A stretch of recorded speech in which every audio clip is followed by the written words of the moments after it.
Nous poursuivons la programmation de nos émissions BITV au CIMI et je reçois Chloé Beauvalet avec qui nous allons parler des actifs d'enseignement.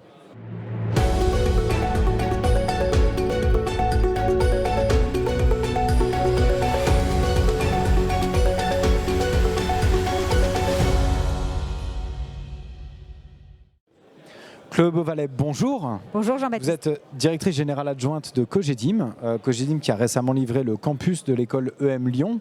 Vous devez peut-être avoir un bon savoir-faire quand même dans les campus d'enseignement. Quelles sont les demandes actuelles des utilisateurs? Est-ce qu'il y a des demandes spécifiques par rapport à d'autres actifs dits traditionnels de l'immobilier? Alors Cogedim a effectivement une dizaine de projets ou achevés ou en cours, donc effectivement une bonne connaissance de ce sujet. Les demandes, elles sont à la fois sur de la localisation, là où il y avait un mouvement plutôt pour sortir des centres urbains.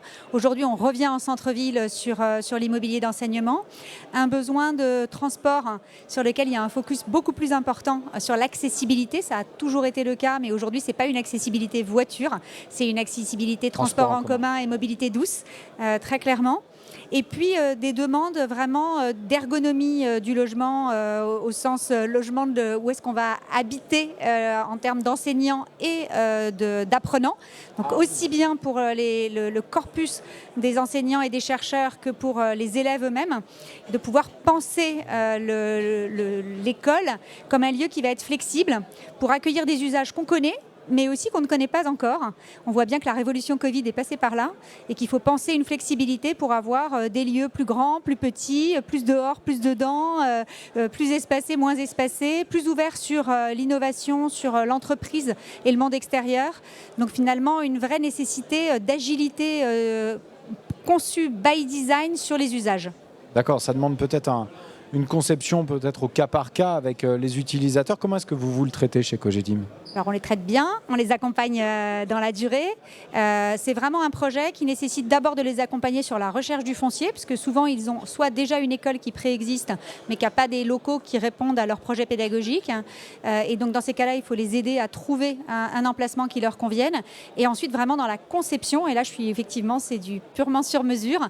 Il ne faut pas juste s'adapter effectivement à des usages d'apprentissage tels qu'on peut les connaître aujourd'hui, mais vraiment coller au projet pédagogique qui est plus ou moins inscrit dans l'écosystème des entreprises et du monde du travail, qui est plus ou moins ouvert sur la recherche, qui est plus ou moins ouvert sur des élèves qui viendraient de l'international ou pas, plus ou moins ouvert sur d'autres écoles qui seraient dans les environs.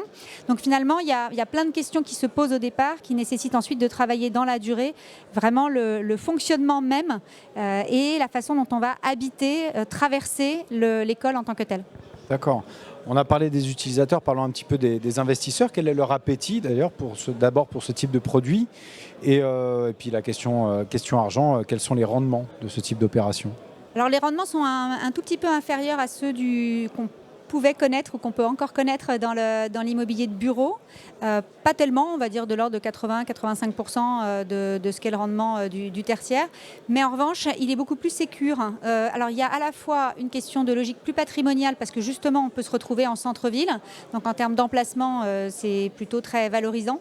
Et par ailleurs, ce sont des baux qui sont longs. Je discutais tout à l'heure sur l'ESCAR, on est sur un bail de 12 ans. Donc on est sur une logique vraiment long terme qui peut être très intéressante pour des investisseurs. D'accord. Écoutez, Chloé Beauvalet, merci pour cet éclairage sur une typologie d'actifs qui est peu connue, un peu alternative, mais qui commence à monter énormément. Et peut-être à bientôt sur BITV. Merci beaucoup.